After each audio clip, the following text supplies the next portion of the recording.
Hey everyone, I just want to go over a couple things that I think should happen with the free agency coming up on Tuesday. And I'm going to look at 5 players the Raiders should target. Okay, first off, we're going to go over the linebackers. I'm going to go over linebackers. We already have Khalil Mack and we already have C.O. Moore as our 2 edge linebackers. They're going to be good. They're already good. They're already proven that. Well, we don't have someone to be in the middle to captain our defense.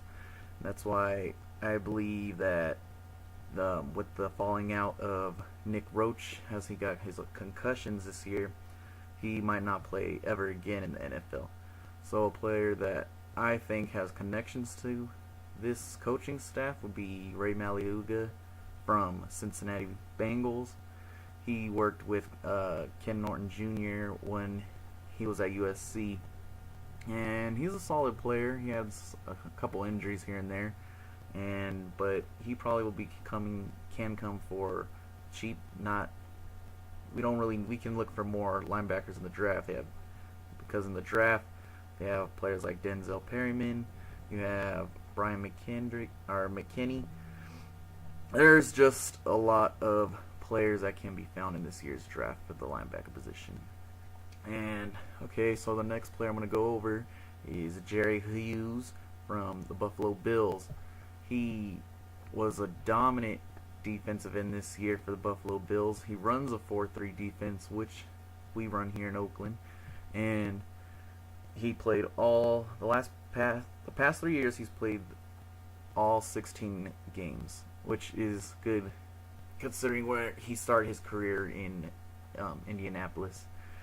He also, the only thing that worries me is he could be a product of Buffalo, of Mario Williams on one side and him on the left side, which could be they're double teaming him, they have to move over, and they just have a dominant defense overall. But I believe that he can, with help in the middle of the defense, can be dominant. The third one we're going to go over for defense is Greg Hardy. Greg Hardy is dominant, beyond dominant, and he just has a couple off the field issues, which are still in limbo right now because he's still on the commissioner's exempt list. So he needs to see how that plays out, and we are unsure if he'll get a suspension from the league, what happened off the field. But if the Raiders can sign him, they will be getting a dominant force for the defense. And another player, I'm going to go with Raheem Moore, safety from the Broncos. He had some struggles, but he's more solid. He is kind of going to cost a little more, but with the cap numbers coming out this year, there is a need for safety.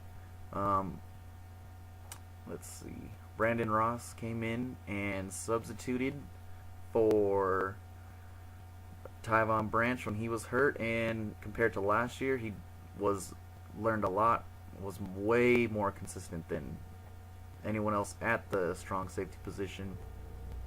So I think he has potential. And my last player I'm going to go over real quick is Ndamukong Suh. And I know a lot of people here is going to say he's expensive and he's going to cost a lot. He might be $70 million guaranteed. He might have he's probably going to be the highest paid defensive player of all time, but he has production. He makes everyone around him better, and he just screams silver and black. And when in the NFL, it's not like Major League Baseball. There's rare times where every player sees all the way to the end of their contract. If they give him a 7-year contract, $120 million, $70 million guaranteed, he'll probably see maybe 5 years of that, maybe 4 reconstruction extension of his contract. So there's always ways around that. So don't let the price tag of Ndamukong Suh scare you off. I will go over the offensive free agents that the Raiders can bring in, and I hope that this is just a little preview of what can happen in the free agency period. All right, Raider Nation, I will see you guys next time. I wanna rock right now. I'm Rob Bass and I came to get down. I'm not internationally known,